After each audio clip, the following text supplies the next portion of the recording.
बिस्मिल्लाहिर्रहमानिर्रहीम, अस्सलामुअलैकुम। पाकिस्तान मॉर्निंग में आपको खुशामदीद कहते हैं। मैं हूँ ईशा अदनान और मैं हूँ मोहम्मद जुनेद हलीम। गुड मॉर्निंग, सुबह बखैर। और इस वक्त रिमझिम की बरसात शुरू हो चुकी है। बाकायदा जिसको कहते हैं बरसात का मौसम या मानसून का मौसम, उसका आगाज़ पाकिस्तान भर में तो हो गया। बिल्कुल जी, और ये मानसून का आगाज़ जो अपने साथ बारिश तो लेकर आता ही आता है, साथ ही साथ चेहरे खिल उठते हैं, दिलों के मौसम भी सुहाने हो जाते हैं। इस वक्त हम देख रहे हैं कि पाकिस्तान भर में बारिशें हो रही हैं और मुख्तलिफ़ इलाकों में मूसलाधार बारिशें हैं, जिसमें लाहौर, पंजाब मुख्तलिफ़ इलाके भी हैं। और फिर शेखुपुरा, खुशाब, कसूर, जड़ावाला में हर तरफ जल था लेक हो चुका है। और हम देख रहे हैं कि चरिंद परिंद के चेहरे जो हैं वो खिल उठे हैं। इंसान ही नहीं, इस वक्त चरिंद परिंद भी गर्मी से सताए हुए थे। हम लोग तो बिलों से भी सताए हुए थे, लेकिन चरिंद परिंद जो है वो सिर्फ गर्मी की शिद्दत जो है वो उससे परेशान थे। लेकिन मौसम कोई ना कोई बहाना ढूंढ ही लेती है हमें परेशान करने का। जब बारिश आती है तो यकीनी तौर पे ज़्यादा पानी तो आता ही है, जिस तरह बिलावल भुट्टो साहब कहते हैं, लेकिन साथ में बिजली चली जाती है। बिजली हमसे रूठ जाती है, नाराज़ हो जाती है। ख़ासतौर पे लेस्को के जो सार्फिन हैं उनके लिए एक आजमाइश इस वक्त चल रही है।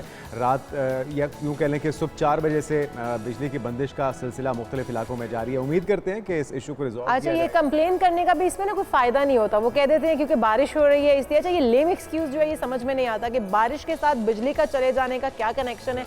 लेकिन हम जवाब दे जाता है, लेस्को से रिक्वेस्ट बोझ अपने कंधों पे उठा नहीं पाता और वो कोलैप्स कर जाता है। अच्छा, मौसम जो आप इंजॉय करना चाह रहे होते हैं, लाइट के चले जाने के बायस आप वो भी इंजॉय नहीं कर पाते हैं। तो इसलिए हमारी ये रिक्वेस्ट है लेस्को से कि प्लीज़ इस मसले को जल्द से जल्द रिजॉल्व कीजिए, क्योंकि इस वक्त लाहौर के आधे से ज़्यादा हिस्सों में लाइट नहीं है, लोग परेशान हैं और शिकायत कर रहे हैं। तो हम भी आपसे यही शिकायत करते हैं कि जल्द से जल्द इस मसले को हल किया जाए जी। अब हम आगे बढ़ते हैं टॉप 5 स्टोरी। टॉप 5 से पहले हम बात कर लेते हैं, हस्बे रिवायत खाना काबा का गिलाफ तब्दील किया जाता है हर साल, और जो इस्लामी साल है उसका आगाज़ हुआ तो ये रिवायत हर साल यकुम मुहर्रम को अदा की जाती है। खुदा के मुक़द्दस घर को नए गिलाफ में ढांप दिया गया है। जी हाँ, पुराने गिलाफ की जगह नए हाथ से बने हुए कस्बा ने ले ली है और एक पुरवकार तकरीब का इनेकाद किया जाता है, जिसके अंदर गुलाफ काबा की तैयारी का अमल जो है वो इंतहाई महारत और अकीदत से मुकम्मल करने के बाद गुलाफ काबा को तब्दील कर दिया जाता है। अच्छा जी, इसमें 200 से ज़ायद माहिर कारीगर और फनकार शरीक होते हैं और कस्बा जो है वो फैक्ट्री में 11 माह की मुसलसल मेहनत से तैयार किया जाता है। और ये नया गुलाफ मजमूई तौर पर 1415 किलोग्राम वजनी है। और इस गिलाफ में 1000 किलोग्राम खालिस सिल्क यानी कि रेशम इस्तेमाल किया जाता है, और इस पर 120 किलोग्राम सोने और 100 किलोग्राम चांदी से तैयार करदा धागों से कुरानी आयात की कशीदाकारी की गई है। जबकि नया गिलाफ 4 बड़े टुकड़ों के साथ दरमियाने और छोटे 47 हिस्सों पर मुश्तमिल है। तो बाकायदा इस गिलाफ की तब्दीली की पुरवकार तकरीब इसका इनेकाद हुआ और इसमें तब्दील किया गया है। अब आते हैं नाज़रीन अपनी टॉप 5 स्टोरीज़ की तरफ, जिन पे आज के प्रोग्राम में बात होगी। उसमें सबसे पहले जिक्र होगा अमेरिकी सदर डोनाल्ड ट्रंप बार बार फील्ड मार्शल की तारीफ़ें कर रहे हैं। एक बार फिर से उन्होंने कहा कि फील्ड मार्शल आसिम मुनीर एक मुतासिरकुन शख्सियत हैं, और साथ में ये भी कहा कि ईरान ने बहादुरी से जंग लड़ी है। अगले हफ्ते ईरान से बात होगी, मुआहिदा भी हो सकता है, जो कि खुश आइंद है। उसके बाद बात होगी प्रो हॉकी लीग की। पाकिस्तानी हॉकी टीम को शिरकत के लिए ग्रीन सिग्नल मिल गया है। पाकिस्तान हॉकी टीम को प्रो हॉकी लीग के लिए मुद्दू कर लिया गया है। इस पर भी तफसील से बात, और ये भी बताएंगे आपको कि क्या आपकी ऑनलाइन टैक्सी महफूज है। इस्लामाबाद पुलिस ने ऑनलाइन टैक्सी वेरिफिकेशन ऐप मुतारिफ करवा दी है, ताकि किसी भी किस्म की हंगामी सूरत हाल से निपटा जा सके, वारदातों से या फिर ऐसे मामला जिसमें ख़ासतौर पे ख़वातीन को गैर महफूज समझा जाता है कि वो टैक्सी का इस्तेमाल करें ना करें, इस पर भी बात की जाएगी। उसके बाद डिजिटल जनरेशन और स्क्रीन टाइम। आज की नस्ल अपने वालिदैन के मुकाबले कम ज़हीन क्यों है और बच्चों का स्क्रीन टाइम क्यों बढ़ता चला जा रहा है? ये डिजिटल जनरेशन आखिर कहाँ जा रही है? इस पर तफसील से होगी बात। और इस पर भी बात करेंगे कि मनशियात के इस्तेमाल और इसकी स्मगलिंग की रोकथाम का आलमी दिन तो है। पाकिस्तान में 70 लाख से ज़ायद अफराद मनशियात से मुतासर हो रहे हैं। एक रिपोर्ट में इंकशाफ हुआ है किस तरह से इसका तदारुक मुमकिन है, इसके बढ़ने की वजूहात क्या हैं और ख़ासतौर पे हमारी नौजवान नस्ल इसका शिकार क्यों हो रही है। इन सारे प्रोग्राम पे आज के प्रोग्राम में बात की जाएगी टॉपिक्स पे। और सबसे पहले जिक्र कर लेते हैं अहम इशू का। अमेरिकी सदर डोनाल्ड ट्रंप की तरफ से फील्ड मार्शल की तारीफ़ों का सिलसिला जारी है। उनके गुण गाने लगे हैं, अगर ये कहा जाए तो गलत नहीं होगा। बिल्कुल, और उन्होंने सैयद आसिम मुनीर को बेहतरीन, इंतहाई मुतासरकुन शख्सियत करार दिया है। और दी हैग में मीडिया से गुफ्तगू करते हुए ट्रंप ने कहा कि पाकिस्तान और भारत दोनों जोहरी मुल्क हैं, दोनों जोहरी ताकतों के हामिल ममालिक हैं और इनके दरमियान जो जंगबंदी थी उसका सेहरा जो है वो अमेरिका को जाता है। मैंने जंग जो है वो यकीनी बनाई है और मैंने उन्हें कहा पाकिस्तान और भारत को जंग रुकवाने के लिए कि अगर आप लोगों ने जंग ना रोकी तो अमेरिका आपके साथ तिजारत नहीं करेगा, जिसकी वजह से दोनों ममालिक ने जंग रोक दी। बहरहाल अब जो ईरान वाला मामला है वो भी एक ड्रामाई शक्ल इख्तियार कर चुका है, क्योंकि जो बयानात हैं डोनाल्ड ट्रंप के वो ना सिर्फ हमें समझ नहीं आ रहे बल्कि उनके अपने लोगों को भी समझ नहीं आ रहे। कर्नल रिटायर्ड असद महमूद साहब दिफाई तज्जियाकार हमारे साथ मौजूद हैं। कर्नल साहब आपको वेलकम कहेंगे पाकिस्तान मॉर्निंग में। ये जो अभी बयान आया है ईरान को लेके, एक तो हमारे फील्ड मार्शल की तारीफ़ें और गुन गाए जा रहे हैं, हमारे लिए बायस मुसरत है ये बात, लेकिन शकूक भी पैदा होते हैं कि इतना मस्का क्यों लगाया जा रहा है। क्या ये वाकई तारीफ़ है या कुछ और मकासद हैं इसके पीछे? एक तो इस पर भी रोशनी डालिएगा। लेकिन जो ईरान की तारीफ़ें हो रही हैं, कह रहे हैं ईरान बहुत बहादुरी से लड़ा, अगले हफ्ते ईरान से बात होगी, मुआहिदा भी हो सकता है। तो मुज़ाकरात तो पहले ही चल रहे थे कर्नल साहब, उन्हें रोका गया, जंग शुरू करवाई गई, फिर खुद उसमें अमेरिका कूदता है और अब अमेरिका उनकी तारीफ़ें कर रहा है, उनको दुआएं भी दे रहा है। ये क्या मामला है? इस पर एतबार किया जा सकता है और ये सारी चीज़ें क्या क्रेडिबिलिटी को नुकसान नहीं पहुंचा रही डोनाल्ड ट्रंप की? बिस्मिल्लाहिर्रहमानिर्रहीम, थैंक यू वेरी मच। बिल्कुल, सबसे पहले तो सच यहाँ बात करते हैं ये जिस तरह की तारीफ़ें आप डोनाल्ड ट्रंप को देखते हैं करते हुए फील्ड मार्शल आसिम मुनीर की, और कि जी मतलब he is a wonderful person और बहुत मुतासर कुन उनकी शख्सियत है and he is really impress, और इस तरीके से, और कि मेरी पहले में उनसे मुलाकात हुई और ये सब कुछ माइंड यू ये दूसरी दफ़ा ही ऐसा हो रहा है। और ये भी नेटो का जो इजलास था उसके अंदर अपनी तकरीर के अंदर इसका उन्होंने तस्करा किया। तो डेफिनेटली मैं समझता हूँ कि हमारे चीफ ऑफ आर्मी स्टाफ ने जब इनसे मुलाकात की तो ही वाज एब्सोल्युटली क्लियर, और मेरा ख्याल है कि इससे पीछे भी जो कुछ अमेरिका और पाकिस्तान के बीच में जो चलता रहा वो सेटली उनके जहन के अंदर था। फिर ऑन गोइंग सिचुएशन जो इस वक्त चल रही है इंडिया पाकिस्तान के ये रीजन के अंदर, और फिर अमेरिका का तो झुकाव किस तरफ है वो भी एक से सारी चीज़ें मेरा ख्याल है उनको क्लियर है।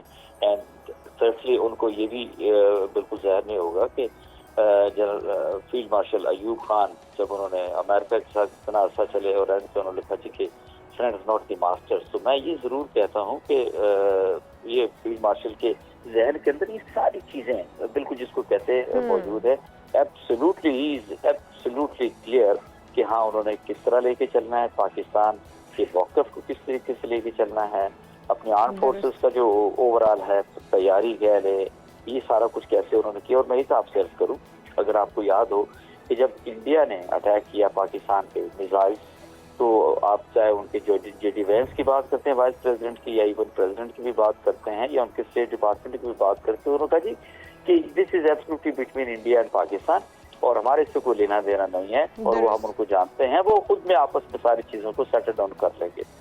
लेकिन फिर हुआ ये कि 8 मई को जिस तरह की सर्टली आपने देखा कि आपने मुसल्लह अफवाज की जो प्रिपरेशन थी ग्राउंड फोर्सेस की, एयर की और नेवी की, और फिर जो रिस्पॉन्स दिया गया जिस तरीके से, और इंडिया के अंदर जो तबाही और बर्बादी एक लिहाज से मची, तो सर्टली फिर एकदम से आपने देखा डोनाल्ड ट्रंप को उसके अंदर आते हुए, और नेचुरली और ये जंग रुकवाने का सेहरा भी अपने सर ले लिया उन्होंने। बिल्कुल सही कह रहे हैं कर्नल साहब आप। और अगर हम देखें अभी जो ईरान और इजराइल के दरमियान जंग थी उसके अंदर खुद कूदने के बाद भी अमेरिका ने वही काम किया जो पाकिस्तान और इंडिया के दरमियान सालसी का किरदार अदा करने के बाद किया था।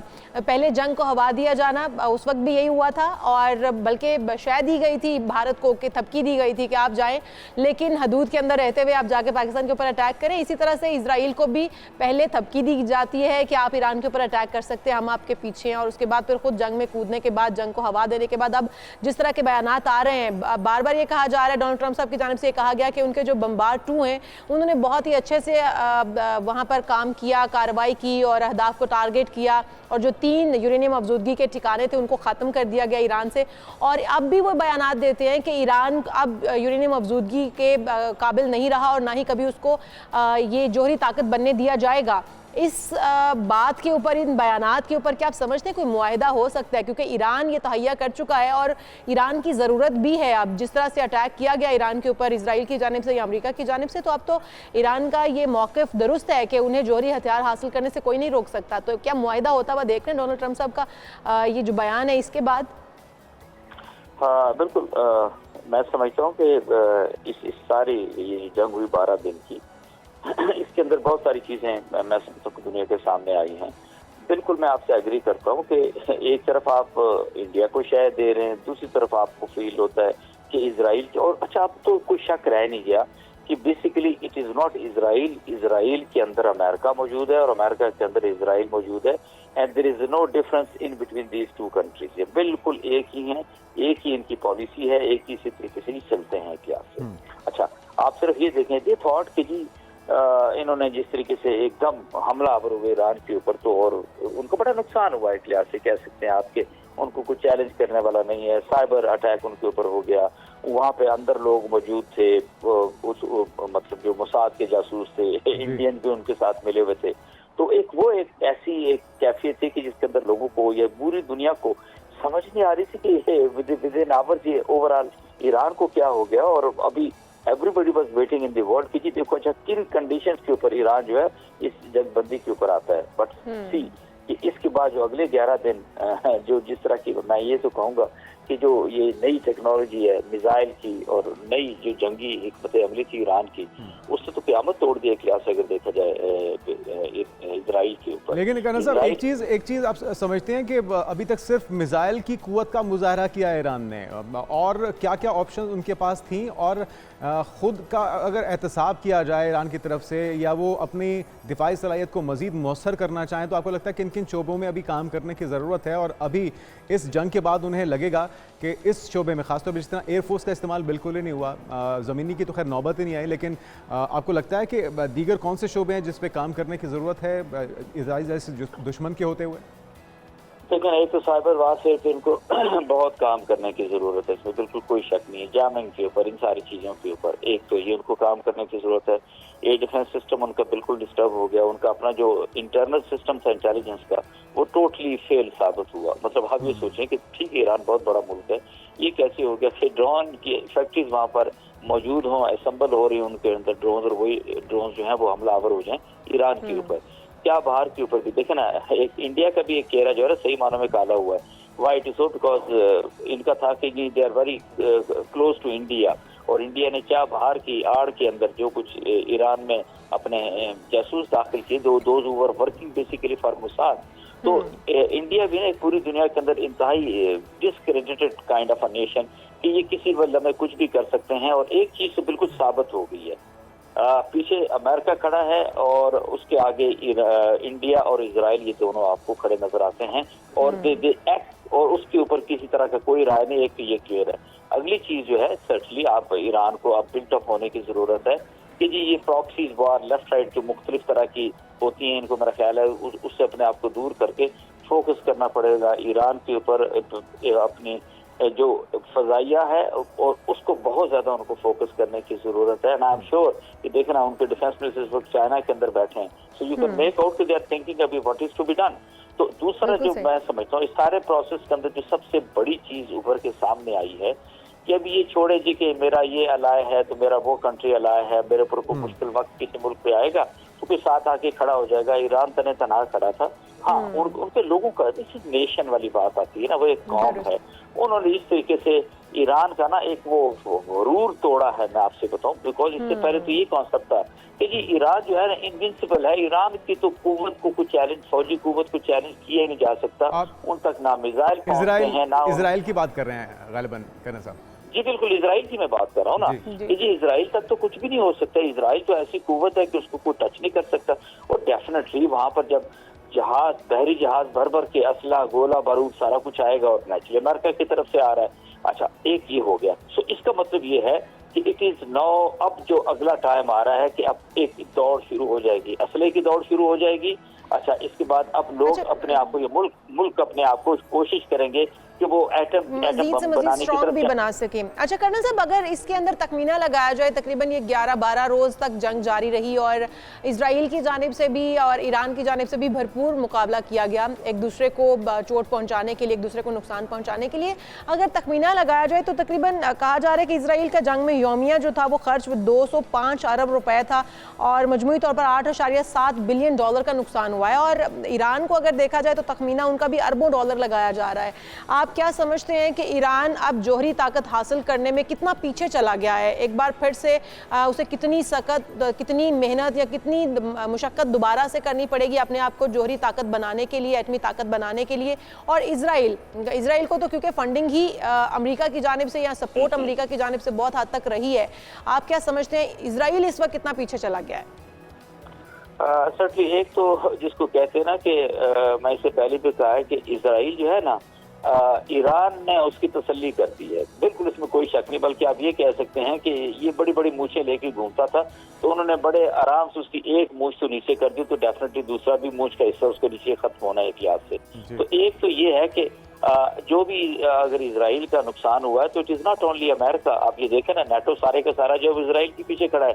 अभी जब इनको नेटो का इजलास हो रहा तो उन्होंने कहा कि जितनी भी नेटो कंट्रीज हैं उनको अब अपने डिफेंस बजट के अंदर 5 से 6% इनहांस करना पड़ेगा। मतलब ये बात आने वाली लोग नहीं है। और एक और चीज भी क्लियर हो गई है, ये मगरबी कुव्वतें जितनी भी हैं, अगर किसी को कोई फहमी है नहीं इनके अंदर है कि वो इंसानियत कोई चीज पाई जाती है या आप इंसानी हुकूक के साथ कोई ऐसा उनका कोई लगाव, बिल्कुल ऐसा नहीं है। ये बिल्कुल हार्डकोर क्रिमिनल्स हैं और ये देखें किस तरीके से इकट्ठे होकर हमलावर होते हैं। आदि मुजरिम भी हैं और एक साथ हमलावर भी होते हैं। हमें आपस में इत्तेहाद की ज़रूरत है अम्मा को, और यही वक्त है इत्तेहाद का। शायद इससे बेहतर वक्त ना माजी में था ना आने वाले वक्त में हमें मिल पाएगा। बहुत शुक्रिया कर्नल रिटायर्ड असद महमूद साहब हमारे साथ मौजूद थे, और उम्मीद करते हैं कि ये जो तारीफों के पुल बांधे जा रहे हैं ये वाकई इसके पीछे कोई मकासद नहीं या कोई नई डिमांड ना आ जाए, डूमोर का मुतालबा ना आ जाए। लेकिन एक चीज़ तो हमारे लिए बहुत ही तसल्ली बख्श भी है कि इन तारीफों से जो हमसाए मुल्क को काफ़ी तकलीफ बर्पा हो जाता है भारत के अंदर और उनका खून खौलने लगता है,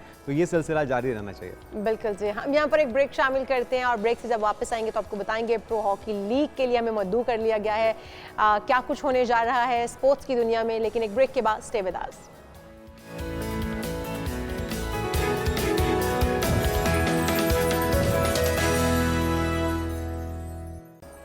वेलकम बैक। और अभी आपको बताते हैं कि क्या आप किसी ऐसे आईफोन को अपनी मलकियत बनाना चाहते हैं जो आम डिवाइस से 15 गुना ज़्यादा बड़ा हो। जी हाँ, आपको सुनने में शायद यकीन ना आए, लेकिन बरतानिया से ताल्लुक़ रखने वाले एक यूट्यूबर एरविन मिनाई ने दुनिया का सबसे बड़ा आईफोन तैयार कर लिया। बिल्कुल ऐसे। और आपको पता है ये कितना बड़ा है, 2 मीटर से ज़्यादा लंबा है, जबकि इसका वजन जो है एक फ्रिज के बराबर है। और अगर आप इसको कैरी कर सकते हैं, कैसे घूमेंगे साहब, ये मुश्किल है जुनैद। इसको अपने घर पे रख के यूज़ करना है, किसके लिए रूम तैयार करें, वहाँ पर बैठ के। इस पे तो स्पीकर पूरी दुनिया ने सुनना है कि आप बात क्या कर रहे हैं। चार्जर चेक कीजिए। बिल्कुल जी। और आप देख रहे हैं इसका साइज भी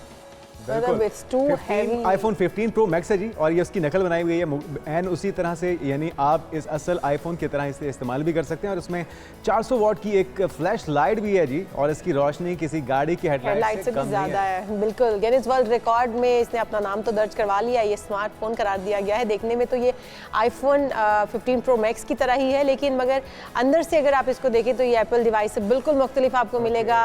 और इसमें इंटेल i9 कंप्यूटर प्रोसेस इस्तेमाल किया गया ना इसके अंदर। तो आप खुद सोचें कि वो तो बिल्कुल एक विंडो के तौर पर आप इसको इस्तेमाल कर सकते हैं। इसको आप आईफोन के अंदर नहीं इस्तेमाल कर सकते। कंप्यूटर हार्डवेयर है इसमें। और मज़ीद दिलचस्प बात ये भी है नाज़रीन कि आईफोन iOS की बजाय एंड्रॉइड ऑपरेटिंग सिस्टम पर, वही मैंने कहा था ना, एंड्रॉइड अंदर बज़ाहिर इन्होंने आईफोन के फैन लगते हैं, लेकिन अंदर एंड्रॉइड सिस्टम नस्ब है जी। स्टोरेज भी 4 टेराबाइट्स है, और इससे आप वो सब काम कर सकते हैं जो किसी फ़ोन से किए जा सकते हैं, जैसे कि video calls, text messages, apps में स्क्रॉलिंग। अच्छा, इसके अंदर अगर आप वीडियो कॉल करेंगे तो आप कितने बड़े बड़े देख सकते हैं, आप अपने आप को भी, दूसरे लोग आपको कितना पूरा व्यू इसके अंदर आ सकता है, क्योंकि इतना बड़ा फ़ोन है।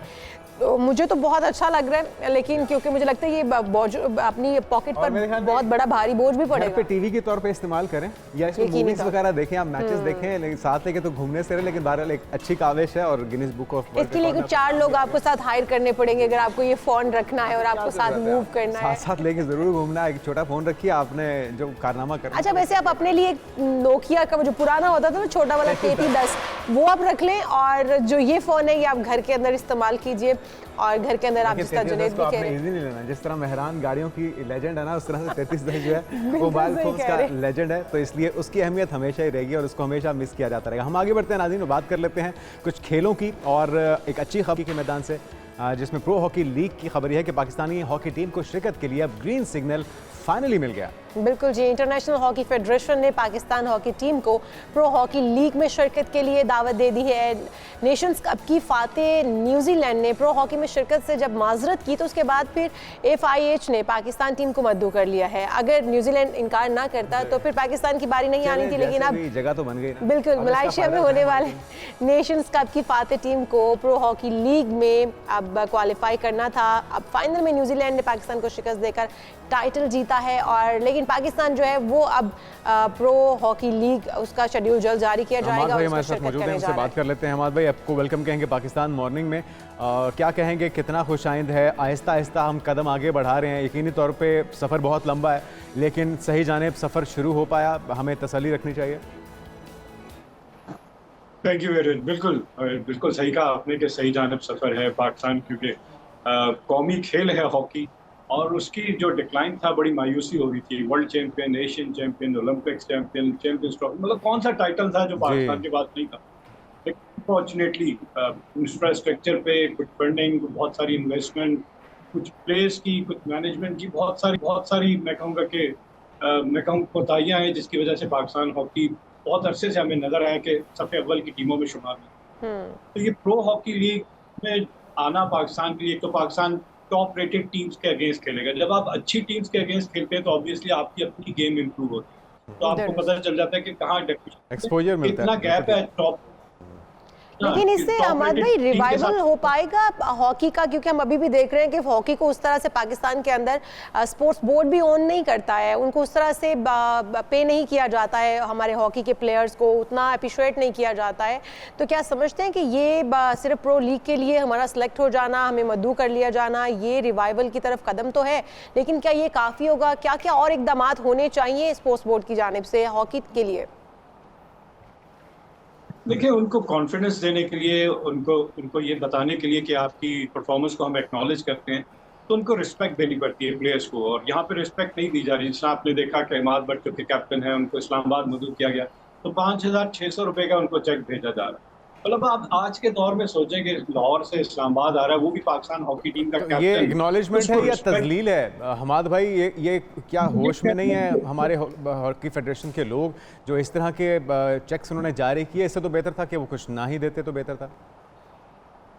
वेरी ट्रू, डिस्करेजमेंट है ऑब्वियसली यंगस्टर्स की। फिर हम कहते हैं कि उनको आप कहेंगे आप हॉकी के मैदानों में आए, तो हॉकी की जो फील्ड है उनके चार्जेस जो है वो 300% बढ़ा दिए गए। तो कैसे यंगस्टर जो है वो अफोर्ड करेगा और ग्राउंड में आएगा? इनको फ्री होना चाहिए। सारी दुनिया में फैसिलिटीज जो है वो फ्री दी जाती है अलॉन्ग विद क्वालिफाइड कोचेज। आप तो यहाँ पे हॉकी के एस्ट्रोटर्फ फील्ड पे खेलने के लिए आप 300% आपने चार्जेस बढ़े, तो मैं गवर्नमेंट का यहाँ पे रोल आना चाहिए। और एग्जाम्पल हमारे सामने है, प्राइवेट सेक्टर ने इन्वेस्ट किया।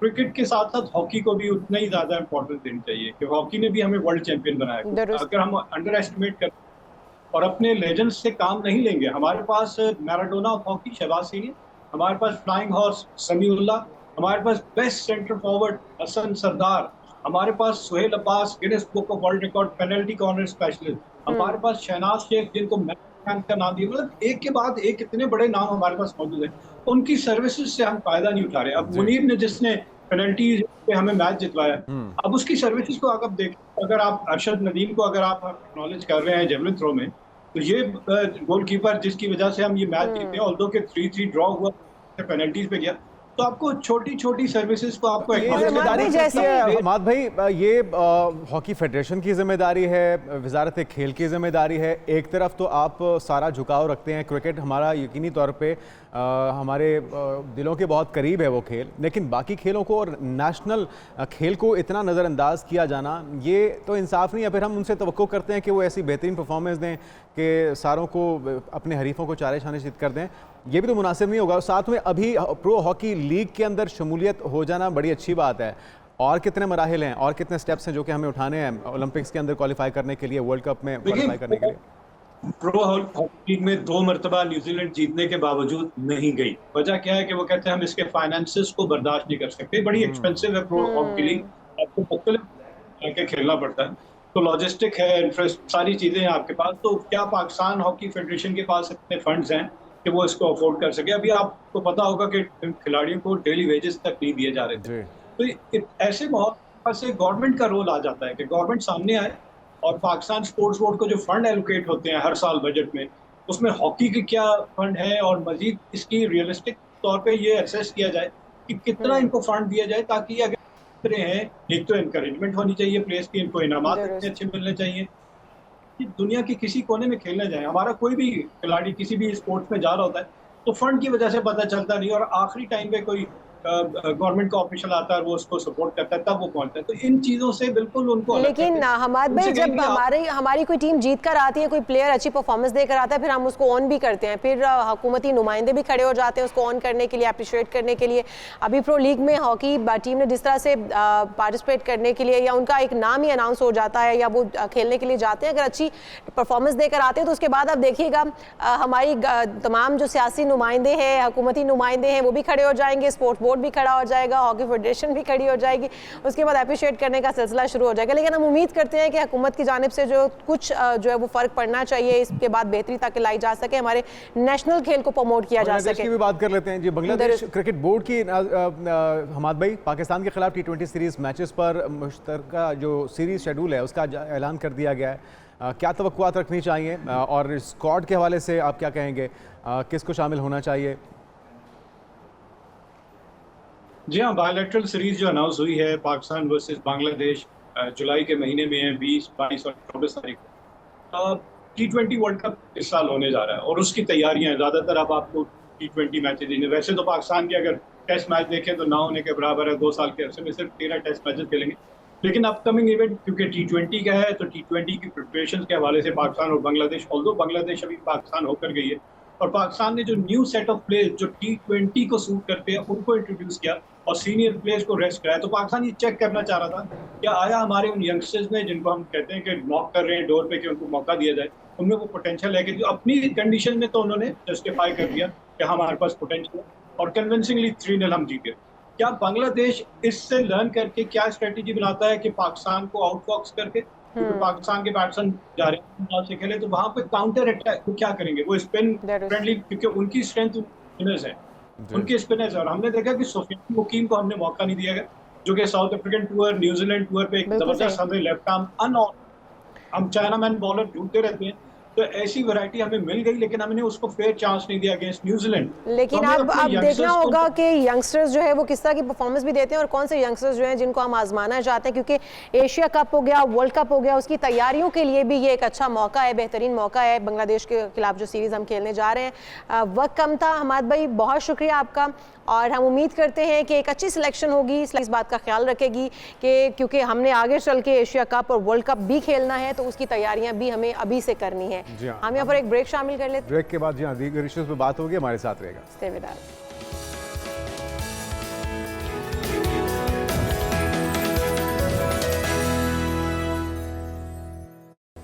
प्रोग्राम में एक बार फिर से आपको खुशामदीद कहते हैं, और इस्लामाबाद पुलिस की जानिब से एक बड़ा ही ऐसा कदम उठाया गया है वफाकी दारुल हुकूमत इस्लामाबाद के अंदर शहरियों के लिए जो इकदाम किए जा रहे हैं। अब उसके अंदर ऑनलाइन टैक्सी वेरिफिकेशन ऐप का इजरा किया गया है, और इस ऐप का मकसद ये होगा कि ऑनलाइन टैक्सी बुक करवाने पर शहरियों के तहफ़्फ़ुज़ को यकीनी बनाया जा सके, उनको जिस तरह के क्राइम्स होते हैं या शहरियों को जिस तरह की मुश्किलात का सामना करना पड़ता है उससे बचाया जा सके। और ये ऑनलाइन टैक्सी सर्विसेज के साथ इसको कनेक्ट किया जाएगा। सवारियों को किसी भी किस्म के नाखुशगवार वाक़े से ना गुजरना पड़े, तो इस सूरत हाल पर बात कर लेते हैं। DG safe city Islamabad Shakir Hussain Dawar साहब हमारे साथ मौजूद हैं। दावड़ साहब, बहुत शुक्रिया आपके वक्त के लिए।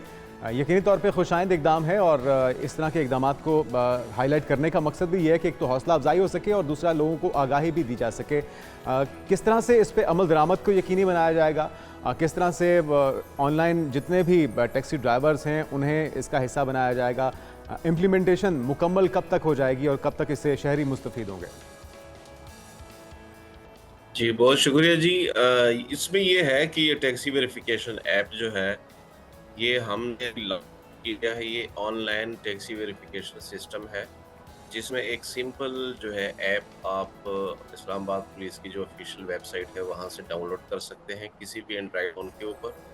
अभी फ़िलहाल ये वेबसाइट के ऊपर है, और हम इसको अनकरीब जो है वो ऐप स्टोर और प्ले स्टोर के ऊपर भी लॉन्च कर रहे हैं सिटीजन्स की आसानी के लिए। इसका मकसद ये है कि जो हमारे कम्यूटर्स हैं जो रोज़मर्रा लाइफ में टैक्सीज़ का इस्तेमाल करते हैं अपने ऑफिसेज़ में, वर्क प्लेसेस में आने जाने के लिए, स्पेशली हमारे जो फीमेल है और ख़ासकर वो जो स्कूल, कॉलेज, यूनिवर्सिटीज़ के स्टूडेंट्स हैं जो टैक्सी का इस्तेमाल करते हैं, उनके सफ़र को महफूज बनाने के लिए ये एक ऑनलाइन सिस्टम बनाया है। इसमें ये है कि जितने जितने जितने भी टैक्सीज़ हैं उसको हम रजिस्टर करवा रहे हैं अपने साथ पुलिस के इस सिस्टम के अंदर।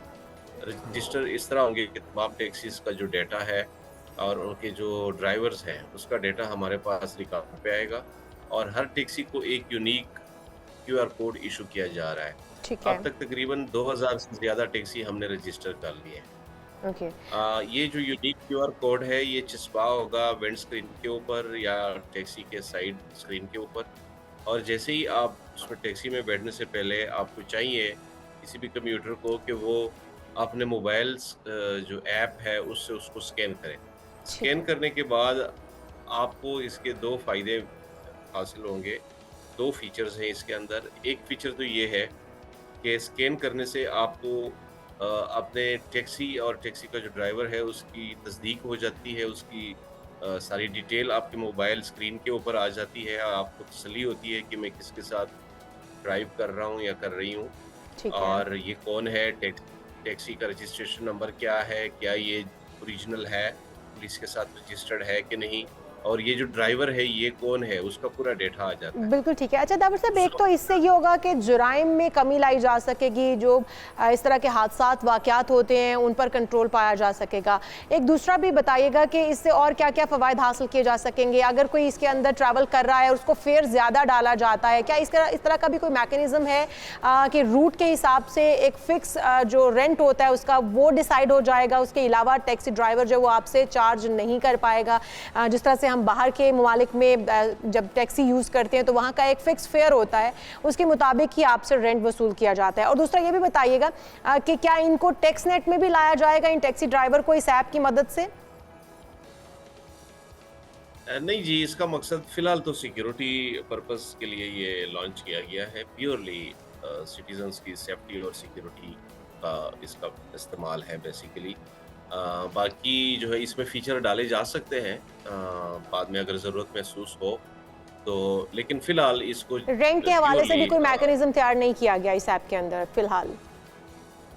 नहीं जी, क्योंकि हमारा रेंट के साथ कोई तल्लक नहीं है, वो प्योरली एक अलग चैप्टर है। हमारा मकसद सिर्फ और सिर्फ ये है कि जो क्राइम जो रिलेटेड है टैक्सी से, जो एक इनसिक्योरिटी की जो एक फीलिंग है कम्यूटर्स के अंदर, वो दूर हो और एक सेफ और सिक्योर जो है ना। बिल्कुल सही। अच्छा, आप ये बता रहे थे तरीक़ाकार के आपने क्यूआर कोड को स्कैन कर लेना है और उसको फिर आपने खुद ही एक्टिवेट हो जाएगा क्योंकि आपके पास वो ऑलरेडी ऐप मौजूद होगी, और क्या क्या इसके मकासद हैं एक तो ये भी बताएगा, और वो टैक्सी ड्राइवर्स जो कि खुद को रजिस्टर नहीं करवाते उनके खिलाफ फिर क्या कार्रवाई करेंगे? जी, इसके मकासद जो है और इसके जो फ़वाइद हैं, एक तो मैंने आपको बताया कि आपको वेरीफाई हो जाता है कि टैक्सी रजिस्टर्ड है कि नहीं है और ड्राइवर कौन है। ठीक। दूसरा फ़ायदा इसका ये है कि इसी ऐप के अंदर एक SOS बटन भी है। ओके। सपोज अगर आपको कोई भी इनसिक्योरिटी हो या फिर कोई मशकूक एक्टिविटी आपको नज़र आए या कोई ड्राइवर के ऊपर आपको शक हो या कोई खुदा न खास्ता सफ़र के दौरान किसी भी किस्म की कोई नाखुशगवार वाक़े से सामना हो, तो आप वो पैनिक बटन प्रेस कर सकते हैं। उस पर कॉल करने की ज़रूरत नहीं है, सिंपल प्रेस से पुलिस के पास एक अलर्ट जनरेट होता है और उस अलर्ट को वापसी कॉल बैक आती है पुलिस के कंट्रोल रूम से, और साथ साथ आपका GPS लोकेशन भी पुलिस के पास मौसूल हो जाता है। यानी आपको ये बताने की भी ज़रूरत नहीं है कि मैं कहाँ से बात कर रहा हूँ और किस जगह पे हूँ। ऑटोमेटिकली SOS अलर्ट से आपके पास पुलिस उसी पॉइंट के ऊपर पहुंच जाती है। अच्छा दावर साहब, एक और चीज़ भी है कि आवाम जैसे पुलिस का नाम आता है तो घबरा भी जाते हैं, और जब आवाम को ये पता हो, शहरी को ये पता हो कि उसकी लोकेशन डायरेक्टली जा रही है पुलिस के पास और उसकी पिन लोकेशन के साथ उसके बारे में पता चल रहा है कि वो कहाँ कहाँ इस वक्त ट्रैवल करेगा, कौन है वो, और इस तरह की चीज़ें जब पुलिस तक पहुँचती है तो लोग थोड़े से इनसिक्योर भी हो जाते हैं, क्योंकि हमारी पुलिस का रवैया कुछ इस तरह का लोगों के साथ होता है समटाइम कि वो परेशानी में पड़ जाते हैं, बजाय इसके कि वो हौसला और तसल्ली उन्हें मिले। तो उसके लिए भी क्या कोई मैकेनिज्म है, इस बात को यकीनी किस तरह से बनाया जाएगा कि कोई मिसहैप पुलिस की तरफ से उनके साथ ना हो और इसका मिसयूज ऐप का ना किया जा सके? इसके लिए हम हमारा पूरा एक अकाउंटेबिलिटी का और एक सुपरविजन का एक मैकेनिज्म मौजूद है। इसके लिए ट्रेंड स्टाफ हमने डिप्यूट किया हुआ है और जो कि आईटी एक्सपर्ट्स हैं जो कि इसको चलाएंगे। और दूसरी बात ये है कि हम यही तो अवेयरनेस फैला रहे हैं लोगों में कि ये जो ऐप है ये आपकी सिक्योरिटी के लिए है और खुदा न खास्ता ऐसी कोई सूरत हाल पेश नहीं आएगी। इसको बड़ा क्लोजली मॉनिटर किया जा रहा है। सेफ सिटी की जो कंट्रोल रूम है वहाँ पे इसके एक्सपर्ट्स बैठे हैं। इसके अलावा जो सीनियर ऑफिसर्स हैं वो डेली बेसिस पे उसका पूरा डेटा और उसकी जो फंक्शनलिटी है उसको चेक करेंगे। उसको देखा जाएगा कि टोटल कितने कम्यूटर्स जो है इसको इस्तेमाल कर रहे हैं, किस किस को कोई डिस्ट्रेस फील हुई है, किसने पैनिक बटन प्रेस किया है, पुलिस का रिस्पांस क्या है, ये सारी चीज़ें देखी जाएगी। बिल्कुल ठीक। हाँ, तो हमने अभी इसको जो लॉन्च किया है इसकी प्रोपेगेशन ही हम यही कर रहे हैं। हम यही अवेयरनेस दे रहे हैं आवाम को कि ये आपकी सहूलत के लिए है, आपकी सिक्योरिटी के लिए है और इसको ज़्यादा से ज़्यादा इस्तेमाल करें, इसका फ़ायदा। बहुत ही ज़बरदस्त एकदम है। उम्मीद करते हैं कि आवाम और पुलिस के दरमियान एक अच्छा रवाबत जो है वो पैदा कर पाए ये ऐप और एक सिक्योरिटी का एलिमेंट जो लोग जो है वो महसूस करते हैं कि वो सिक्योर, पुलिस ये यकीनी बना पाए कि वो अब सिक्योर हैं अपने ही शहर के अंदर, अपने ही मुल्क के अंदर सफ़र करते हुए। बहुत शुक्रिया शाकिर हुसैन दावर साहब, DG सेफ सिटी इस्लामाबाद से हमारे साथ मौजूद थे। Welcome back. बहुत ही अहम मौजू है वो ये कि हेरोइन, कोकेन, चर्स, आइस की शक्ल में मनशियात अब दस्तयाब हैं और हमारी जो नौजवान नस्ल है उसमें नशावर अशिया के इस्तेमाल का खतरनाक हद तक जो रुझान है वो दिन ब दिन बढ़ता जा रहा है। बिल्कुल जी, और आज इंसदाद मनशियात का आलमी दिन भी मनाया जा रहा है, इसलिए हमने भी आज ये टॉपिक उठाया है ताकि इसके ऊपर कंट्रोल किया जा सके। हम देखते हैं कि हमारे स्कूल कॉलेज के बच्चे इस लत में पड़ चुके हैं और फिर उसके बाद वो अपनी जानें गंवा बैठते हैं या फिर अपना फ्यूचर और करियर तबाह कर बैठते हैं। तो क्या वजह है, क्यों ये नशा जो है वो हमारी सोसाइटी के अंदर फैलता चला जा रहा है, इसके ऊपर ओवरकम किस तरह से किया जा सकता है। हमारे साथ मौजूद हैं doctor Syed Abul Hasan, rehab specialist. Welcome to show कहेंगे आपको डॉक्टर साहब। डॉक्टर साहब, यकीनी तौर पर आप रिहैब सेंटर चला रहे हैं। रिहैब सेंटर के अंदर बहुत सारे ऐसे पेशेंट्स आते हैं, बहुत सारे बच्चे, नौजवान, लड़कियां और लड़के भी लाए जाते हैं जिनकी अभी उम्रें अपना फ्यूचर करियर बनाने की हैं, वो इस लत में पड़ जाते हैं। क्या किन वजूहात की बिना पर, आप तो काउंसलिंग भी करते होंगे, उनका नशे की लत छुड़वाने की कोशिश करते होंगे, तो आज के दिन, क्योंकि हमारा आज आलमी दिन भी मनाया जा रहा है इसको ख़त्म करने के लिए, इसकी आगाही फैलाने के लिए, तो किन वजूहात की बिना पर वो इस लत में पड़ जाते हैं? कुछ तो इंजॉयमेंट है, कुछ तो किसी न किसी वजह से इसके अंदर आ जाते हैं। देखिए, हमें क्योंकि आज आलमी दिन है, हमें इस हवाले से जो डिस्कस करना है, क्योंकि पाकिस्तान के अंदर तकरीबन 7 मिलियन के करीब जो है ड्रग एडिक्ट्स मौजूद हैं। ये 70 लाख की, ये तो वो हैं कि जो गिनती में आ चुके हैं, जो गिनती में आ चुके हैं और जो गिनती में नहीं आते। जहाँ पर फिर आप ट्रीटमेंट की तरफ आते हैं तो वो बहुत कम ट्रीटमेंट की तरफ है और सोसाइटी के अंदर आप कह रही हैं कि फैलता जा रहा है, फैल चुका है, अब फैलता नहीं जा रहा। आप देखिए, हर स्कूल कॉलेज, हर गली महल्ले में, हर अमीर गरीब, हर बड़े छोटे के पास जो है ड्रग्स का अवेलेबिलिटी बहुत आसानी के साथ है और वो उसको कर सकता है। एक तो सोशल मीडिया इसने बहुत बड़ा रोल प्ले कर रहा है। पहले ये चीज़ें नहीं होती थी, लेकिन अब क्योंकि जिसके पास भी मोबाइल है या कोई गैजेट है तो स्क्रीन के ऊपर उसने रहना है और अगर उसके अंदर टेंडेंसीज मौजूद है, रुझान है, दोस्त यार ऐसे हैं जो कि सिगरेट, वेप, वेलो ऑफ़र करते हैं और वो क्योंकि आपको पता है ना, एक प्लेयरेबल है, इंस्टेंट आपको मज़ा देता है, तो आप बहुत आसानी के साथ देखिए ना, बच्चे जो है आप उनको कोई भी चीज़ ऐसी इंट्रोड्यूस करवाई जाए तो एक उनके अंदर क्यूरियोसिटी है कि ये करके ट्राई करने में क्या है। और साथ में ये कितनी बड़ी वजह डॉक्टर साहब कि सज़ाओं का ना होना, जो इस चीज़ को बढ़ावा दे रहे हैं, चाहे वो डीलर्स हों, चाहे वो माफियाज हों, वो पकड़े जाते हैं, उनको खौफ नहीं होता, वो दे दिला के छूट जाते हैं और फिर आके वही काम करते हैं। देखिए, ओवरऑल हमें पूरी सोसाइटी को देखना पड़ेगा। इसमें रियासत की जिम्मेदारी है, इसमें पुलिस का रोल है, इसमें फैमिलीज़ का रोल है, स्कूल कॉलेजेस का रोल है, बच्चों का खुद रोल है कि हमें अवेयरनेस देनी चाहिए, बताना चाहिए कि अगर आप वेप वेलो स्टार्ट करते हो तो उसका एंड जो है वो किसी ड्रग की तरफ चला जाएगा। और फिर क्योंकि पार्टीज़ का रुझान बहुत ज़्यादा है, जितने भी स्कूल कॉलेजेस हैं वहाँ पर अब जो है हेल्दी पार्टीज़, अनहेल्दी पार्टीज़ के नाम से बहुत सारी पार्टीज़ हो रही हैं। उसमें अगर कोई भी इस तरह का सब्सटेंस यूज़ करता है तो वो दूसरों को इंट्रोड्यूस करवाएगा, वो करेंगे तो उनको मज़ा आएगा। आइस एक ऐसा ख़तरनाक नशा है जो सोसाइटी के अंदर जो है एक जो है इस तेज़ी से फैल चुका है कि इसके बारे में, क्योंकि हेरोइन और चरस जो है ना ज़रा बुरे लफ्ज़ समझे जाते हैं। आइस को तो आप देखें ना, एक उसको बड़ा ही उन्होंने फैंसी बना के सबसे किया है। तबाहकुन असरात और आइस सबसे के ज़्यादा आइस के हैं, क्योंकि आइस के जो डायरेक्ट इफ़ेक्ट हैं वो ब्रेन के ऊपर होते हैं और आपको ब्रेन डिजीज़ कॉज करते हैं। कितने अरसे में डॉक्टर साहब ये आपके दिमाग को उसको कहते हैं डैमेज कर चुका दो होता से है? 3 इस्तेमाल के बाद। ओहो, अच्छा। अच्छा, और इसमें अमवात की शरह कितनी है? अगर कोई इसका एडिक्ट हो चुका है बच्चा बच्ची, तो उसके अमवात की शरह उसमें अब कितनी जी है? बिल्कुल, आप ये देखें क्योंकि ये स्टिमुलेंट है, आपके ब्रेन को अलर्ट करता है। आपने अब अगर कर लिया तो आपको नींद नहीं आएगी, आप 1 रात 2 रात 3 रात 4 रात जागते रहेंगे, आप आइस करते रहेंगे, आपकी नीड है, आपको सोना है। अच्छा, हमने देखा है डॉक्टर साहब बहुत से ऐसे स्टूडेंट्स पढ़े लिखे, मतलब मेडिकल के स्टूडेंट्स को हमने देखा है वो इसमें मुब्तला हो जाते हैं, क्योंकि हम देखते हैं कि उनकी जो प्रिपरेशन है बहुत टफ होती है। 18-18 घंटे भी उनको जाग के पढ़ाइयाँ करनी पड़ती हैं। कुछ हाजिर सर्विस हमने डॉक्टर्स को भी देखा है, तो वो तो ऐसा नहीं है कि इससे आशना ना हो या उनको इसके ड्रॉबैक्स का पता ना हो। तो ये कितना ख़तरनाक एलिमेंट है कि सिर्फ ऐसे तबका या ऐसे स्टूडेंट्स नहीं जो जानते नहीं है इसके असरात, जो जानते हैं वो भी इसमें मुब्तला हो रहे हैं। आप ये देखिए ना, जैसे स्पोर्ट्स के अंदर है जी। स्पोर्ट्स आप जो है कोई ड्रग करके करें तो आपकी परफॉर्मेंस बढ़ जाएगी। इसी तरह आपने डॉक्टर बनना और आप पढ़ाई के लिए करें तो मुझे पता है एंड कहाँ पर होगा। अगर कोई भी ड्रग एडिक्ट डॉक्टर बन जाता है तो वो किसी ना किसी तरह से ख़तरनाक सिचुएशन में मौत की तरफ चला जाएगा। आप जो बड़े बड़े केसेस देखते हैं जिसमें एक दूसरे को मारना, कत्ल कर देना, गर्दनें उतार देना, ये ज़ाहिर जाफ़र वाला केस जो है ये आइस के इस्तेमाल की वजह से है। और अभी जो कराची के अंदर आपने देखा कि वहाँ पर उन्होंने भी लड़के वो आपस में मारा और उसको आग लगा। इस तरह के आप ये देखें कि ये क्योंकि ब्रेन डिजीज़ कॉज करता है। आइस मेथेम्फेटामीन है और उससे ये होता है कि आपको कुछ समझ नहीं आता। अच्छा, ये आइस, कोकेन, ये वेव, ये हर तरह की जो ड्रग्स हैं ये पाकिस्तान के अंदर अवेलेबल हैं, ये पाकिस्तान से बाहर से आती हैं, और जो किन रास्तों से आती होंगी कि गवर्नमेंट की तवज्जो इस तरफ नहीं दिलाई जा पा रही है कि इसको रोका जा सके कि पाकिस्तान में इतनी वाफर मिकदार में ये तमाम ड्रग्स का होना, ये कहाँ से आती है कि पाकिस्तान के अंदर इनकी अवेलेबिलिटी बताती हैं। पाकिस्तान तो एक गुजरगाह है पूरी दुनिया में।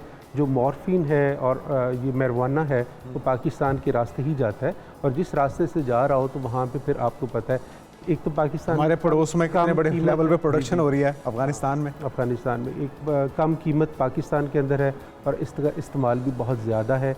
और इसमें जब तक रोकथाम नहीं होगी उस वक्त तक नहीं आप इसको कंट्रोल कर सकते। अच्छा, आपको पता है कि जो फॉरेनर्स हैं, वो जो आपने कीमत की बात की कि सस्ते दामों यहाँ पर मिलता है, जो फॉरेनर्स हैं वो पार्टीज़ करने के लिए आप पाकिस्तान का रुख करते हैं क्योंकि यहाँ पर उन्हें चीज़ें सस्ती मिलती हैं। यहाँ पर नशा जो आवर जो अशियाएँ तमाम, एक तो उनकी अवेलेबिलिटी बड़ी आसान है और फिर सस्ते दामों पर मौजूद है। तो हमारी गवर्नमेंट की इस तरफ जो हम देखते हैं काविशें सिर्फ पुलिस की हद तक की जाती हैं, और पुलिस भी सिर्फ इसलिए करती है क्योंकि उनको अपना भी हिस्सा चाहिए होता है और वो उनको छोड़ देती है। जैसे जुनेद भी स्टार्ट में कह रहे थे कि जो माफियाज हैं या जो इस तरह के ड्रग डीलर्स हैं उनको पकड़ा तो जाता है, क्रैकडाउन होता है बाकायदा, लेकिन क्रैकडाउन पुलिस अपने मफादात के लिए करती है ना कि शहरियों के मफादात के लिए, और फिर पकड़े जाने के बाद उनको छोड़ देती है। तो क्या हुकूमती सतह पर इसके ऊपर कोई रोकथाम के लिए कोई इकदाम नहीं किए जाते हैं जिसकी वजह से रिहैबिलिटेशन सेंटर भरे पड़े हैं? हम अगर दूसरों को ठीक करने के चक्रों में होंगे ना तो ये बड़ा मुश्किल है। हमें सबसे पहले अपने आप को ठीक करना है। पेरेंट्स की रिस्पॉन्सिबिलिटी है, आपके 2 बच्चे हैं 4 बच्चे हैं, आपकी रिस्पॉन्सिबिलिटी, आपका बच्चा जब घर से स्कूल कॉलेज जाता है, बाहर जाता है, खेलने जाता है तो उसके चेक एंड बैलेंस रखें। क्योंकि जब हम रोक लेंगे ना घर के अंदर, बच्चे बड़ी आसानी से कन्विंस हो जाते हैं हेल्दी और अनहेल्दी जो है एक्टिविटीज़ की तरफ। तो अगर वालिदैन बच्चों को एजुकेट करते हैं तो बच्चों के अंदर नहीं होगा। ये बड़ी ख़तरनाक एज है आजकल, 11 साल से लेकर 18 साल तक की उम्र की। इसमें जब स्कूल में बच्चे जाते हैं, क्योंकि किन चीज़ों को नोटिस करें, क्या तब्दीलियां ऐसी हैं जिनकी वजह से पेरेंट्स को अलर्ट हो जाना चाहिए कि जी यहाँ पे मामला कुछ ख़राब है, उनकी सेहत के अंदर, उनकी मिजाज के अंदर, उनकी शख्सियत के अंदर? बिल्कुल, अगर आपका यंगस्टर बच्चा या बच्ची चिड़चिड़ा हो जाता है बहुत ज़्यादा और सारी रात जागता रहता है, अकेला होना शुरू हो जाता है, अपनी बातें हाइड करता है और गुस्सा करता है, रिएक्ट करता है, फिज़िकल होने की कोशिश करता है, आपकी बात को सुनता नहीं है, समझता नहीं है, तो आप अलर्ट हो जाए कि कोई गड़बड़ है। पैसा भी बेदरीग इस्तेमाल कर रहा है या ज़रूरत से ज़्यादा उसे पॉकेट मनी मांग रहा है, तो वो भी तो एक अलार्म। आजकल घरों के अंदर जो है वालिदैन बच्चों को पैसों का जो है हिसाब किताब ज़रा कम ही है, क्योंकि लेकिन रखना तो चाहिए ना डॉक्टर साहब। बिल्कुल रखना चाहिए, क्योंकि ये सारे ज़रूरी है। ड्रग्स जो हैं ये इतने आसानी से तो अवेलेबल नहीं होते, ये महंगे आइटम है जितने भी।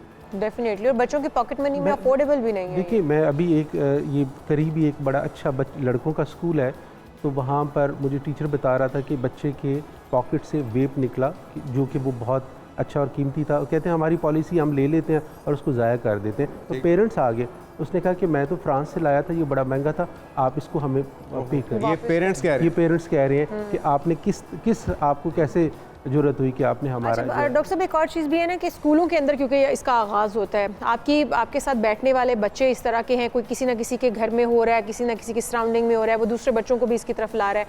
तो क्या कोई इस तरह के NGOs या इस तरह की जो ऑर्गेनाइजेशंस हैं वो काम कर रही हैं इसके ऊपर कि बच्चों को स्कूलों में जाकर इसके हवाले से आगाही दी जाए, उन क्लासेस को टारगेट किया जाए जहाँ से बच्चे जो है वो इस तरह के पैदा हो रहे हैं या इस तरह के बच्चे इस तरफ राग़िब हो रहे हैं? देखिए, एंटी नारकोटिक फोर्स जो है मैंने देखा आर्मी के इदारे हैं वो बड़ा अच्छा काम कर रहे हैं। वो हायर करते हैं साइकोलॉजिस्ट को, खुद जाते हैं, अवेयरनेस प्रोग्राम देते हैं स्कूल में, कॉलेजेस में, तमाम जितने भी आप देखें छठी क्लास से लेकर मैट्रिक तक के स्कूल हैं बच्चों के, वहाँ पर साइकोलॉजिस्ट को, डॉक्टर्स को जाकर बच्चों को ड्रग एडिक्शन के हवाले से अवेयरनेस देने की ज़रूरत है।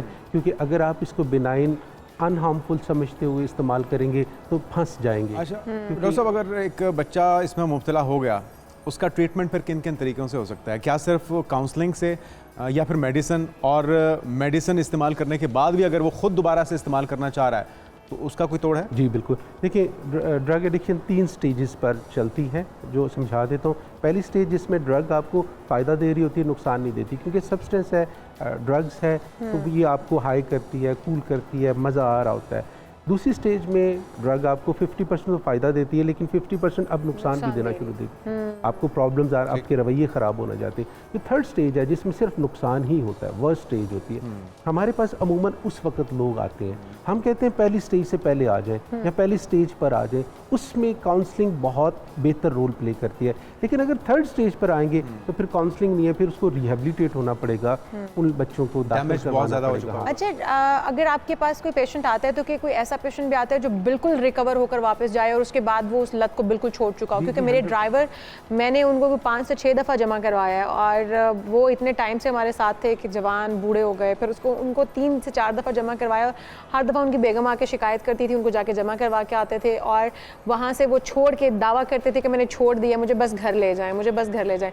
उनको घर पहुँचाया जाता था, वो फिर उस लत में लग के 1-2 साल के बाद फिर रिहेबिलिटेशन सेंटर पहुँच जाते थे। तो कोई है ऐसा पेशेंट भी जो आपके पास से निकला और छोड़ दिया उसने? ये सिर्फ इदारे का काम नहीं है, इसमें फैमिली का और इर्द गिर्द के लोगों का बहुत बड़ा रोल है। देखिए, आपका मरीज़ जब घर में ही तो बीमार हुआ ना, ड्रग तो उसने अपने घर से स्टार्ट की, घर वालों को पता था। अब सिर्फ मरीज़ को ठीक नहीं होना, घर वालों को भी ठीक होना है। फैमिली की एजुकेशन बड़ी ज़रूरी है, फैमिली काउंसलिंग बड़ी ज़रूरी है। और मैं आपको बताऊँ, हमें 100% रिजल्ट मिलते हैं जब पेशेंट की काउंसलिंग के साथ हम फैमिली काउंसलिंग करते हैं और दोनों को ठीक करते हैं तो पेशेंट इलाज के बाद ठीक हो जाता है और 100% रिजल्ट होते हैं, ऐसा कुछ नहीं है। अच्छा, हम अपनी सोसाइटी को बेहतरी की तरफ किस तरह से लेकर आए? मेरा अपना बच्चा है 12 साल का, वो स्कूल जाता है, छोटे बच्चे हैं अभी, मुझे भी एक परेशानी लाहक रहती है क्योंकि जिन स्कूलों में वो जा रहा है या जिस सोसाइटी में वो बैठता उठता है, ऑब्वियसली उसके इर्द गिर्द जो है वो ये सब कुछ हो रहा है। तो अपने बच्चे को बचाने के लिए हमें अभी से क्या इकदाम करने चाहिए? और तमाम पेरेंट्स, जुनेद भी परेशान होगा, आप भी परेशान होंगे इस चीज़ को लेकर, क्योंकि हम सबके घरों में अपने अपने बच्चे मौजूद हैं जिनको हम चाहते हैं कि उनका फ्यूचर हम सिक्योर कर सकें, उनको इस लत से बचा सकें।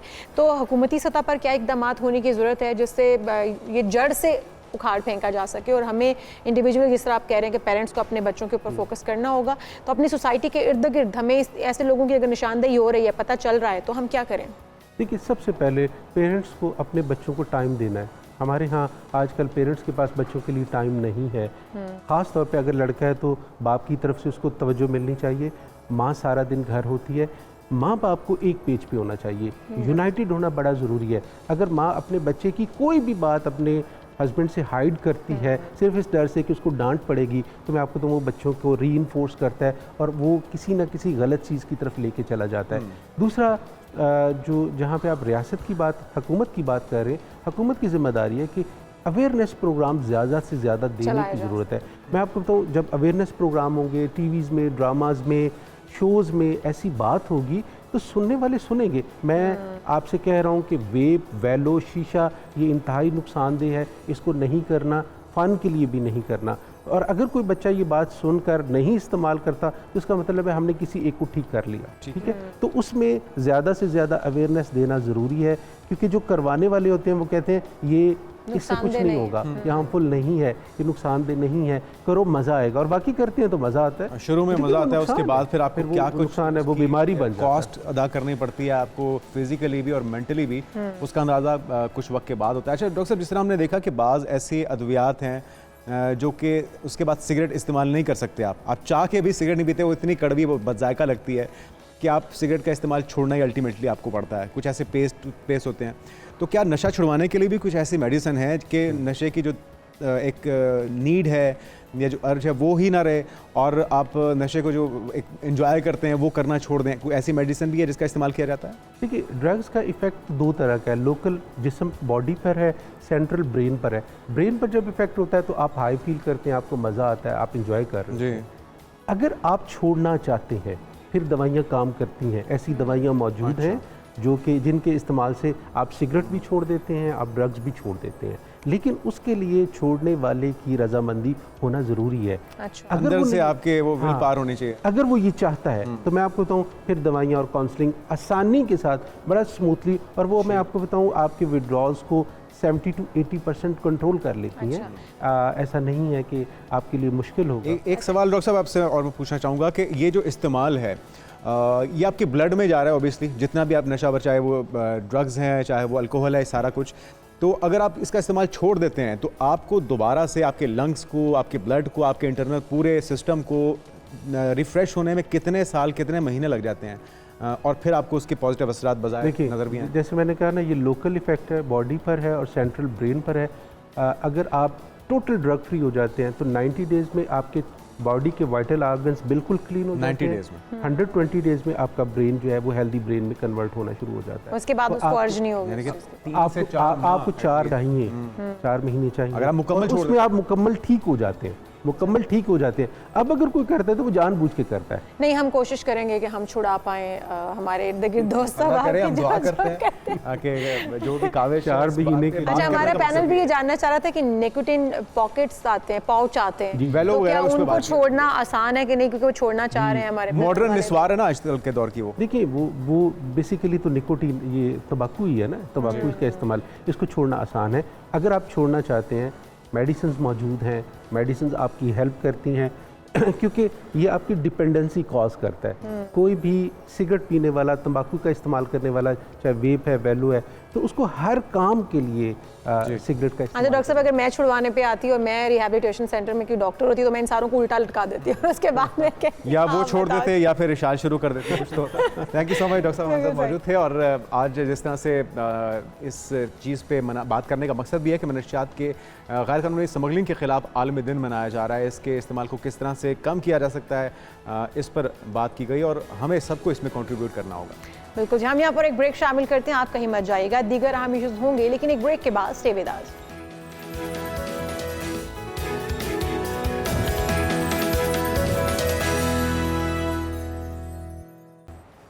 प्रोग्राम में एक बार फिर से आपको खुशामदीद कहते हैं और बात करते हैं एप्पल प्रोडक्ट्स की। जनाब, तो एप्पल ने अपनी प्रोडक्ट्स के साथ, नामों के साथ IQ लगाया हुआ है, जो सामने बात सवाल है। सारे तजस्सुस में थे कि आखिर इसकी वजह क्या है। तो पहले तो आईफोन, आईपॉड, आई किस चीज़ की नुमाइंदगी करता है, ये जुनेद बताएंगे। जी, मैं आपको बताता हूँ। बिल्कुल, 2 दहाइयों बाद भी एप्पल के बहुत से जो सार्फिन हैं वो ये नहीं जानते कि कंपनी अपनी प्रोडक्ट्स के साथ आई का इस्तेमाल क्यों करती है। तो इस पे कयास आराइयाँ शुरू हो गई। कुछ लोग कहते हैं कि इंटेलिजेंस या इन्फॉर्मेशन की नुमाइंदगी की जाती है, कुछ ने कहा कि इनफरादियत की नुमाइंदगी करता है, और फाइनली बहुत सारे अंदाज़ों के बाद अब एप्पल कंपनी की जानिब से अपने प्रोडक्ट्स के बारे में बताया गया कि ब्रांडिंग के लिए अंग्रेज़ी अल्फ़ाबेट के आई के इस्तेमाल की वजह क्या है। अमेरिकी जरीदे रीड डाइजेस्ट की एक रिपोर्ट ने बताया कि एप्पल के बानी स्टीव जॉब ने इस बात की तस्दीक की है कि कंपनी के प्रोडक्ट्स के नामों के साथ आई की असल वजह इंटरनेट की नुमाइंदगी करना है। बिल्कुल जी। तो अब अगर आप ये कंफ्यूज थे, ये सोच विचार कर रहे थे कि आखिर एप्पल की प्रोडक्ट के साथ आई क्यों लगता है जनाब, तो कंपनी ने 1998 में जब इंटरनेट कनेक्टिविटी की सलाहियत रखने वाला अपना पहला कंप्यूटर लॉन्च किया तो उसके नाम के साथ उसने आई मैक रख दिया, यानी कि आई का मतलब इंटरनेट की।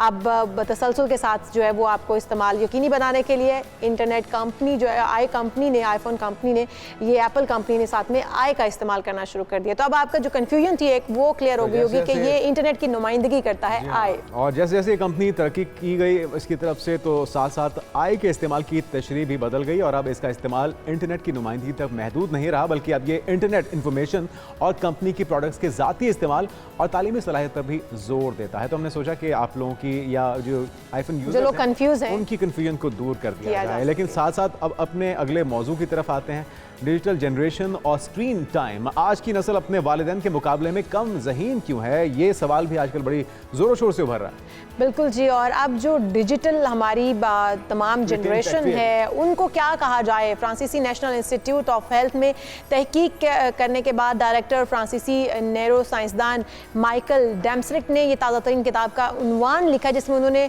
ठोस अदाद व शुमार के साथ इस चीज़ पर रोशनी डाली कि किस तरह से डिजिटल आलात बच्चों और नौजवानों की जहनी नशोनुमा को बुरी तरह से मुतासिर कर रहे हैं। और हम बात भी ये करते हैं कि जब बच्चे बहुत ज़्यादा स्क्रीन टाइम उनका हो जाता है, फ़ोन यूज़ करते हैं, टैब्स यूज़ करते हैं, लैपटॉप, तो उनका दिमाग उस तरह से नशोनुमा नहीं कर पाता। हमारे साथ मौजूद हैं उमैर जलियांवाला साहब, ट्रेनर हैं, सोशल एंटरप्रेन्योर हैं। वेलकम टू शो कहेंगे आपको। उमैर भाई, वाकई ये बात जो है हकीकत पर मबनी है, हमारे जहनों की नशोनुमा उस तरह से नहीं होने देता ये कंप्यूटर, ये फ़ोन, अगर हम बहुत छोटी उम्र में अपने बच्चों को इसकी लत लगा देते हैं। यही वजह है, मैं जुनेद से पूछ भी रही थी कि क्या हमारे बड़े जो है उनकी जहानत और अब हमारी और हमारे बच्चों की जहानत का कोई कंपैरिजन किया जा सकता है? कौन सी जनरेशन ज़्यादा ज़हीन थी, मिलेनियन थी, जेन जी थी, जेन अल्फ़ा है, कौन सी जनरेशन आप समझते हैं कि ज़्यादा ज़हीन है और किन के दिमाग जो है वो ज़्यादा मुतासिर किए हैं इस टेक्नोलॉजी ने? बड़ा लोडेड सवाल है और बड़ी इसमें आपने अहम जजमेंट पास कर दी है कि पुरानी जनरेशन ज़्यादा हिकमत ज़रूर रखती है। आईक्यू टेस्ट ज़रूर रिफ्लेक्ट कर रहे हैं तहकीक के मुताबिक कि डिक्लाइन किए हैं दुनिया के बेहतरीन ममालिक के अंदर, और इसकी एक वजह यकीन स्क्रीन है, लेकिन बहुत सारी और इंटेलिजेंसेस और चीज़ें बढ़ी भी हैं इस जनरेशन की, जैसे कि जनरेशन अपनी मेंटल हेल्थ, अपने जज्बाती हेल्थ को ज़्यादा तवज्जो देती है, समझती है, इसी तरह क्रिएटिव एक्सप्रेशन करती हुई नज़र आती है। पिछली जनरेशन इतना ज़्यादा नहीं करती थी, लेकिन कुछ चीज़ों पे ज़रूर इस जनरेशन ने खोया है, जैसे कि रीजनिंग के ऊपर, एब्स्ट्रैक्ट रीजनिंग जो कि आईक्यू, जो कि इंटेलिजेंस कोशेंट जिसकी आप बात कर रही हैं, उसकी बड़ी अहम कंपोनेंट है, उसमें इस जनरेशन के नंबर कम है। इसी तरीके से वर्बल स्किल्स में जो कि हम बातचीत कर रहे हैं, क्योंकि इसका नेटिव ऑनलाइन रहा, बहुत सारी चीज़ें कहने की ज़रूरत नहीं पड़ती, क्लिक है, लिखने की हैं, इमोजीज की शक्ल में, तो एक अलग तरह की डिजिटल लिटरेसी भी है। लेकिन ज़रूर हमें सोचने की ज़रूरत है। ये किताब और बहुत सारी तहकीकात ये इशारा कर रही हैं कि हम क्यों अपनी बच्चों के साथ ये होने दे रहे हैं। ये टेक्नोलॉजी बनाने वाले जो लोग हैं उन्होंने अपने बच्चों को इस टेक्नोलॉजी से दूर रखा, टीनेज तक पहुंचने, और सारी दुनिया के बच्चे जो है वो बल्कि बहुत ही यंग एज, अब तो 1.5-2 साल वाले बच्चे जो है इस टेक्नोलॉजी को इस्तेमाल कर रहे हैं। और इसकी वजह से आप जानते हैं कि एक न सिर्फ जो करना है वो, बल्कि एक माइंडलेस हिस्सा खुल गया है, चले जा रहा है, और हम देखे जा रहे हैं, तो उसकी वजह से हम बहुत चीजें मिस कर रहे हैं। मतलब ये लिया जाए कि सही वक्त पे सही तरह से इसका इस्तेमाल फ़ायदा दे सकता है, अदरवाइज इसके साइड इफ़ेक्ट्स या उसके बुरे असरात से आप बचा नहीं सकेंगे अपनी अगली जनरेशन को, क्योंकि इन्फॉर्मेशन का फ़्लो इतना ज़्यादा है, उसमें से क्या दिखाना है, कब दिखाना है, इसको फ़िल्टर करके लाना पड़ेगा अपने बच्चों तक। एग्री करेंगे आप? जी, बहुत ज़रूरी है, और ये उनको नफसियाती तौर पे परेशान भी कर सकता है। इन्फॉर्मेशन फ़्लो, वो मुकाबलों में पढ़ सकते हैं यंग एज में, आप जानते हैं जब दिमाग पूरा नहीं डेवलप हुआ होता, इसी तरीके से अब्यूज़ का शिकार भी हो सकते हैं। तो बहुत कॉशन की ज़रूरत है और पेरेंट्स को एहतियात करने की ज़रूरत है। जहाँ ऐप्स के ऊपर, टूल्स के ऊपर रिस्ट्रिक्शंस हो, पेरेंटल गाइडेंस मौजूद हो, उसको ज़रूर लागू करें ताकि आपके बच्चे सेफ़ रह सकें। लेकिन इसके साथ साथ ज़ाहिर है ऑनलाइन दुनिया है, कहीं ना कहीं उन्होंने इस्तेमाल करना है, और जब वो इस्तेमाल करना है तो वो इन सुपरविजन करें, उसको टाइम करें, हर वक्त करें। उसके अलावा की जो एक्टिविटीज़ हैं बड़े मज़े की होती हैं, उसमें कुदरत होती है, उसमें बारिश होती है, उसमें लोग होते हैं, फिजिकल दुनिया होती है, तो उसमें एक बड़ी अलग तरह की हमारी ना सिर्फ इंटेलिजेंसेस डेवलप होती हैं बल्कि हमारी बड़ी कुदरत के साथ कनेक्शन है, हमारी हीलिंग जुड़ी हुई है। तो ज़रूर है अपने बच्चों को थोड़ा सा डीप थिंकिंग में डालें। ये जनरेशन कुछ स्विच कर लेती है, एक मौजू अच्छा, वीडियो, तो आप डायलॉग में भी देखेंगे कि बात तब्दील हो जाती है फौरन। उमेर भाई, हमें ये लगता है या बहुत सारे हलकों का ये भी मानना है कि जो जेन अल्फा है वो बहुत एडवांस जेन है और इनको कुछ भी बताने या सिखाने या समझाने की ज़रूरत नहीं है। जेन अल्फा उनकी बात करें जो अभी के ईयर्स में पैदा होने वाले बच्चे हैं, 2013 से ऑनवर्ड जो 2025 तक पैदा हुए बच्चे हैं, वो बहुत फास्ट ट्रैक पर जा रहे हैं। तो क्या ये बात दुरुस्त है? और इस तरह से हमने जो डिवाइड कर दिया है इनको जेन के अंदर, वो मिलेनियंस है या जन जी है, जन अल्फा है, क्यों हमने इस तरह से डिवाइड किया? क्या डिफरेंस देखते हैं आप हर दौर की जनरेशन के अंदर, हमसे पहले की जनरेशन के अंदर और आपकी जनरेशन के अंदर? जी देखिए, हमने तो इसको ट्रेंड को फॉलो किया है और मेरा ज़ाती तौर पे मानना है कि पाकिस्तान में ये जनरेशन्स बिल्कुल वैसे फिट नहीं आती। पाकिस्तान में ऐसी भी जनरेशन जो 16-17 पे शादियां हुई हैं, उन्होंने अपने तो मुख्तलिफ भी है, और हमारा टेक्नोलॉजी से भी रिश्ता दूर का है। आधी आबादी अभी भी बहुत दूर है। इसका ताल्लुक है कि हालात क्या थे, इसका ताल्लुक है कि मिजाज क्या था, इसका ताल्लुक है कि लोगों की उस वक्त ख्वाहिशात क्या थी। तो एक जनरेशन थी जिसने आबादी बढ़ाई, बहुत बच्चे पैदा किए, उस वक्त ज़रूरी भी समझा जाता था, इंडिविजुअल ट्राइब्स के लिए भी और नेशन स्टेट्स के लिए भी नया नया कॉन्सेप्ट था, और वॉर्स से निकले थे तो बहुत लोग मर जाते थे। लेकिन उसके बाद आप देखें कि जो टेक्नोलॉजी से रिश्ता है, हम जिस तरह मिलेनियल्स हैं, हमने टेक्नोलॉजी आधे वक्त में देखी, हमने बचपन में नहीं देखी। हमारे स्कूल में कंप्यूटर आया, फ़ोन का तो तस्वुर हमारी यूनिवर्सिटी में आया, लेकिन यही चीज जेन ज़ी के लिए बिल्कुल बचपन से शुरू हो गई। तो इससे फर्क पड़ा, उनका इंफॉर्मेशन एक्सेस कैसा है, उनके रिश्ते कैसे हैं। हमें कोई डांट पड़ जाए तो हमें डील करना पड़ता था, हम खामोश होके उसी। आज का बच्चा डांट पड़ जाए तो ये वो भी तो कहा जाता है उमेर भाई कि हम वो वाहिद और आखिरी जनरेशन बचे हैं जो कि वालिदैन से भी डरते थे और अपने बच्चों से भी डरते हैं।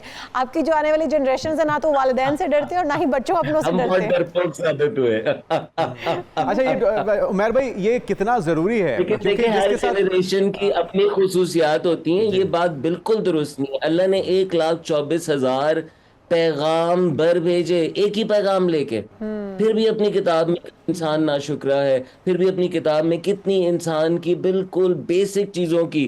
तो ये बेसिक चीजें गोल्डन होती हैं, ये पास होती हैं जनरेशन। अच्छा, अपने साइंस नहीं पास। उमर भाई ये कितना ज़रूरी है कि अपने बच्चों के साथ टाइम स्पेंड किया जाए। अगर आप ज़्यादा टाइम स्पेंड नहीं करेंगे, वो गैजेट के साथ टाइम स्पेंड करेंगे और फिर वो वही सीखेंगे जो वो उनको सिखाना चाह रहे हैं। आपको अपने आप से रोशनास करवाना कितना ज़रूरी है अपने बच्चों को? आपको बिल्कुल अपने बच्चों के साथ वक्त रिचुअली स्पेंड करना चाहिए, जैसे कि डिनर एवरी नाइट, जिसमें कोई फ़ोन्स ना हो, और बहुत ज़रूरी हो गया है आज के दौर के अंदर। और आप जो कह रहे हैं ना कि जो जिस तरफ टेक्नोलॉजी लगा रही है, मसला ये कि टेक्नोलॉजी किसी तरफ नहीं लगा रही, टेक्नोलॉजी आपके बच्चे को उस तरफ लगा रही है जिस तरफ उसका शैतानी दिमाग बार बार या कुछ एक मर्तबा लुकअप कर लिया, बार बार उसको उसी पे पक्का किए जा रही है। इसलिए इसको वॉच करना ज़रूरी है, बच्चों से डायलॉग करना ज़रूरी है रियल। पेरेंट्स को अब बहुत सारी चीज़ें ऐसी हैं जो कि बच्चे बड़े नॉर्मली एक्सपीरियंस करते हैं, तक पाकिस्तानी घरों में उन पर बात नहीं हो सकती। तो बच्चों के दरमियान वो मुमताज़ मुफ्ती की किताब में ना कि दो लोग आसपास बैठे हों, बात करने के लिए कुछ ना, तो समझ जाओ कि बाप बेटा है। तो और इसी गैप को खत्म करना होगा। ये जो कम्युनिकेशन गैप है, जब तक हम इसको खत्म नहीं करेंगे तब तक हम रिश्तों को मजबूत नहीं बना पाएंगे और बच्चों को जो आज की दौड़ है उससे नहीं बचा पाएंगे। बहुत शुक्रिया उमेर जलियांवाला हमारे साथ मौजूद थे, सोशल एंटरप्रेन्योर, ट्रेनर, बहुत शुक्रिया आपका। और हम अगर वक्त एक बच्चों के साथ एक क्वालिटी टाइम गुजारे तौर पर हम अपने बच्चों को बहुत सारी बुराइयों से भी महफूज रख सकते हैं। हम नाज़रीन यकीनी तौर पर इस पर बात करने का मकसद भी यही है कि क्वालिटी टाइम अपने बच्चों के साथ स्पेंड ज्वाइन कीजिए इससे पहले कि जो आप उसे सिखाना चाहते हैं वो कहीं और से सीख ले, और फिर वो बात जो जहानत की है वो जो मेयार है उस पर यकीनी तौर पे उसको चैलेंज नहीं किया जा सकता, लेकिन गैजेट्स का फ़ायदा उठाने के लिए अपनी निगरानी में उन्हें इसका इस्तेमाल करने दी। हम यहाँ पर एक ब्रेक शामिल करते हैं, आप कहीं मत जाएगा, दीगर अहम इश्यूज होंगे, लेकिन एक ब्रेक के बाद स्टे विद अस।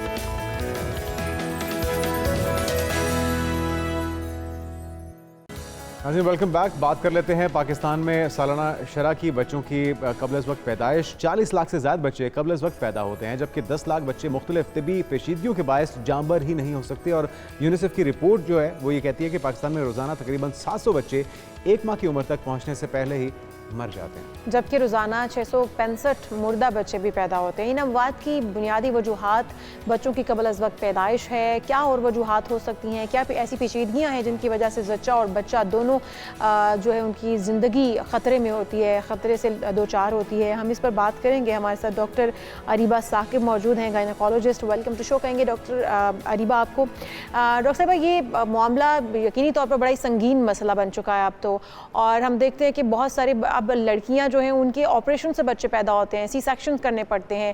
इसकी क्या वजूहात हैं? और फिर बच्चों का कब्ल अज़ वक्त पैदा हो जाना, उनका अपना जो वक्त एक टेन्योर होता है, उनका 9 महीने का टाइम पीरियड होता है, वो मुकम्मल ना कर पाना, इसकी क्या वजूहात हैं? क्या ऐसी वजूहात बनती हैं जिसकी वजह से बच्चे 1 महीने की भी उम्र पूरी नहीं कर पाते और उनकी डेथ हो जाती है? तो इसके ऊपर थोड़ी सी रोशनी डालिएगा। ऐसा है कि देखिए, वालदा जो माँ है, जो जिसके अंदर बच्चा पल रहा है, उसकी सेहत का बहुत गहरा ताल्लुक है आने वाले बच्चे की जिंदगी सेहत के साथ। अगर प्रेगनेंसी में माँ को अनकंट्रोल्ड ब्लड प्रेशर है, उसका पता ही नहीं चल रहा, स्पेशली हमारे दही इलाकों में जहाँ पे दाइयों के पास अभी भी ट्रेंड है, कल्चर है कि दही क्या, अगर मैं शहरों में भी बात करूँ तो डॉक्टर्स की मौजूदगी के बावजूद बहुत सारे लोग अपने जो फैमिली दाइयाँ हैं उन्हीं के पास जाना प्रेफर करते हैं। अब दाइयों को ना, आज तक मैंने नहीं सुना कि दाई ने जी ब्लड प्रेशर चेक किया हो या शुगर चेक किया हो। तो अगर उस माँ को ब्लड प्रेशर है जो कि अनकंट्रोल्ड है, या शुगर है, डायबिटीज है जो कि हद से ज्यादा है, तो उसके असरात बच्चे पे आएंगे। जब बच्चा पैदा होगा या पैदाइश के वक्त, जैसे आप बात करिए कि वक्त से पहले बच्चा पैदा हो सकता है कॉम्प्लिकेशंस की वजह से, और उसके बाद उस बच्चे के अंदर जो कॉम्प्लिकेशंस होंगी या उसकी जो पेचीदगियाँ होंगी वो भी ज़ाहिर है कोई किसी को पता ही नहीं है, प्रिडिक्ट ही नहीं कर सकते, क्योंकि माँ की ही चीज़ों को हम प्रिडिक्ट ना कर सके, उन्हीं को हम चेक ना कर सके। और अगर आपको वक्त पे ये पता चल जाए कि माँ को हाइपरटेंशन है या डायबिटीज़ है, तो आप माँ को उसकी प्रॉपर दवाइयाँ स्टार्ट करा देते हैं उसका, बिल्कुल सही, जिसकी वजह से वो बिल्कुल अपने लेवल पे आ जाती है, और प्रेगनेंसी के वक्त और डिलीवरी के वक्त उसकी पेचीदगियां अल्हम्दुलिल्लाह नहीं देखने में आती। अच्छा डॉक्टर साहब, जो ये अब ऑपरेशन का सिलसिला चल पड़ा है, हम देखते हैं कि दूसरे ममालिक में रेशो इतनी ज़्यादा नहीं है सी सेक्शन की, लेकिन हमारे यहाँ सी सेक्शन की रेशो बहुत ज़्यादा है, और जिसकी वजह से डॉक्टर्स भी ये प्रेफर कर रहे होते हैं कि वो बहुत जल्द जो है सी सेक्शन करके फ़ारिग हो जाएंगे। एक तो उनको उससे अच्छी आमदन भी आएगी, और दूसरा पेशेंट से जल्द छुटकारा हासिल हो जाएगा। पेशेंट्स खुद भी ये चाहते हैं, फीमेल जो ख़वातीन जो हैं जो प्रेगनेंट होती हैं वो भी ये चाह रही होती हैं कि उनको सी सेक्शन करके पेन फ्री कर दिया जाए और जल्द से जल्द उनकी डिलीवरी हो जाए। तो ये रुझान कितनी बड़ी वजह है बच्चों के अंदर शरह अमवात की, और बच्चों का जो जल्दी प्री मेच्योर पैदा हो जाना, उसके अंदर बहुत बड़ी वजह जो है समझी जा रही है? अच्छा, नहीं, ये वैसे सी सेक्शन की शरह जरूर बढ़ गई, मैं उसे एग्री करती हूँ, लेकिन वक्त से पहले सी सेक्शन अमूमन नहीं किया जाता। सी सेक्शन अगर डॉक्टर्स ने या पेशेंट ने करवाना भी होता है, उसका टाइम डॉक्टर ने साइड किया होता है कि 36 वीक्स 37 वीक्स जब बच्चा कंप्लीट करेगा, अगर कोई और कॉम्प्लिकेशन नहीं है जिसकी वजह से सी सेक्शन जल्दी करना पड़ रहा है, तो फिर वो इस वक्त से पहले नहीं किया जाता। डॉक्टर्स, बल्कि छोटे शहरों में भी डॉक्टर्स को इतना पता है कि वो कहते हैं मरीजों को कि अभी हम नहीं करेंगे, अभी टाइम पूरा नहीं हुआ बच्चे का। तो अमूमन ये वजह नहीं बनती है। हाँ, लेकिन वही बात कि कुछ ना कुछ पीछे कुछ और चल रहा होता है जो डायग्नोज नहीं हुआ होता। लेट्स से हो सकता है कि डॉक्टर साहब, ये सारे मामला तो माजी में भी हुए, और जब हमारे वालिदैन हमने हमारे अपने ज़माने की बात बताते हैं तो ये सारी कॉम्प्लिकेशन तो तब भी होती थी, लेकिन ये जो जिस बारे में इशार भी बात कर रही हैं, इस रुझान का बढ़ जाना, ये कितना अलार्मिंग है, और इसके लिए ख़ास तौर पे डॉक्टर्स को भी अपना किरदार अदा करना होगा, क्योंकि अवेयरनेस इन्होंने ही बच्चियों को देनी है कि ये वक्ती तौर पे शायद उनके लिए आसानी हो जाए, लेकिन ज़िंदगी भर के लिए उनको जो चैलेंजेस हैं उसमें कई गुना इजाफा हो जाएगा, कॉम्प्लिकेशंस में कई गुना इजाफा हो जाएगा। तो इसके लिए आपको लगता है कि अवेयरनेस बहुत ज़रूरी है? हाँ बिल्कुल, देखो हमें आजकल की जो हमारी बच्चियां हैं ना वो भी थोड़ा सा, जैसे आप कह रहे थे ना कि पेशेंट्स खुद भी कहते हैं कि हमारा सी सेक्शन कर दो, बच्चियां भी अब डर जाती हैं, दिल छोटे हैं इनके। पुराने जी। वक्तों में जैसे आप बात कर रहे हैं, सबके हम कहते हैं ना दिल जिगर जरा स्ट्रांग होते थे, वालिदैन के भी बच्चों के भी। अब टाइम बदल गए हैं, अब बच्चियां बच्चे खुद ही जो है वो तकालीफ उठाने के लिए तैयार ही शॉर्टकट नहीं चाहते होते हैं। हैं। उनको होता है कि बस आप हमें सुला के बच्चा निकाल लें, हमें दर्द ना हो, हम उठें तो बस हमें पता हो कि खैर के से बच्चा हमारी साइड गोद इफेक्ट्स में। क्या हैं, थोड़ा तो सा ये अगर इस पे आप रोशनी डालें, सी सेक्शन के क्या कॉम्प्लिकेशंस हैं, क्या चैलेंजेस हैं जो किसी खातून को उसका सामना देखिए, करना पड़ता है, और basically नॉर्मल तो में क्या फ़वाइद हैं? सबसे बड़ा फायदा ये है कि नॉर्मल एक नेचुरल तरीका है, सबसे बड़ा फायदा। जैसे हम हमेशा बात करते हैं कि नेचुरल चीजें जो हैं वो सबसे बेहतरीन। तो अगर कोई कॉम्प्लिकेशन नहीं है तो मेरा तो वही, जैसे आप कह रहे थे कि डॉक्टर को भी किरदार अदा करना चाहिए, हम तो पूरी कोशिश करते हैं कि पेशेंट्स मान जाए कि हाँ जी हम नॉर्मल का ट्रायल देंगे, डरना नहीं है इंशाल्लाह। अब हैविंग सेड दैट कि और कोई कॉम्प्लिकेशन, बार बार मैं ये कह रही हूँ, क्योंकि अगर चीजें कॉम्प्लिकेटेड हो जाती हैं फिर एट टाइम्स डॉक्टर खुद मना कर देते हैं कि आप रिस्क ना लें। लेकिन अगर अल्हम्दुलिल्लाह बच्ची का सब कुछ ठीक जा रहा है और अल्ट्रासाउंड में बेबी भी ठीक आ रहा है, उसकी पोजीशन भी ठीक है, तो बिल्कुल हमें नॉर्मल का ट्रायल देना चाहिए। दोबारा वही बात, ये नेचुरल है। सी सेक्शन के अंदर आप जो मर्जी कह लें, है तो सर्जरी, है तो ऑपरेशन, इतनी सारी लेयर्स काटनी पड़ती हैं, जिल्द काटनी पड़ती है, फैट काटनी पड़ती है, मसल्स काटने पड़ते हैं, फिर आप ये समझिए कि इन सारी लेयर्स को दोबारा सीना पड़ता है, यूट्रस काटना पड़ता है, और उनकी हीलिंग में फिर उतना ही टाइम लगता है। अगर नॉर्मल हुआ हो और अल्हम्दुलिल्लाह कॉम्प्लिकेशंस ना हुई हो, बच्ची हील जल्दी कर जाती है। बिल्कुल सही कह रही हैं। 3-4 हफ्तों अच्छा में। डॉक्टर साहिबा, ये भी एक वजह है क्योंकि हम देखते हैं हमारे पाकिस्तान में टेक्नोलॉजी का फुकदान है। अब दूसरे ममालिक जो हैं वो पेन फ्री नॉर्मल डिलीवरीज की तरफ आ चुके हैं, खातून को इतनी पेन भी बर्दाश्त नहीं करनी पड़ती है और नॉर्मल डिलीवरी बिल्कुल नेचुरल तरीके से हो जाती है। लेकिन हमारे यहाँ अभी भी ख़वातीन को उतनी ही दर्द बर्दाश्त करनी पड़ती है और उसके बाद जाके एक नॉर्मल डिलीवरी अमल में आती है, एक बच्चा एक औरत पैदा कर पाती है। तो कहीं ना कहीं हमारा हेल्थ सेक्टर अभी भी टेक्नोलॉजी से उस तरह से लैस नहीं है, समझती हैं आप ये? नहीं, ऐसा नहीं है, ऐसा नहीं है। मेरी अगर मैं अपनी बात ही करूं तो मेरे 2 बच्चे यूके में पैदा हुए हैं और एक पाकिस्तान में पैदा हुआ। टेक्नोलॉजी वाइज कोई डिफरेंस, वहाँ पे भी एपिड्यूरल ऑफर किया जाता है, यहाँ पे भी किया जाता है। अब अगर पेशेंट एपिड्यूरल से घबराए या खुद ना लेना चाहिए, क्योंकि हमारे यहाँ एक बहुत बड़ा मसला है कि मिथ्स बहुत स्प्रेड हो जाते हैं रिगार्डिंग एनीथिंग। अब यहाँ पे एपिड्यूरल को लेके बहुत सारी मिथ्स हैं कि जी एपिड्यूरल की वजह से पीछे कमर में दर्द हो जाती है जो पूरी जिंदगी रहती है, हालांकि ऐसा कुछ नहीं।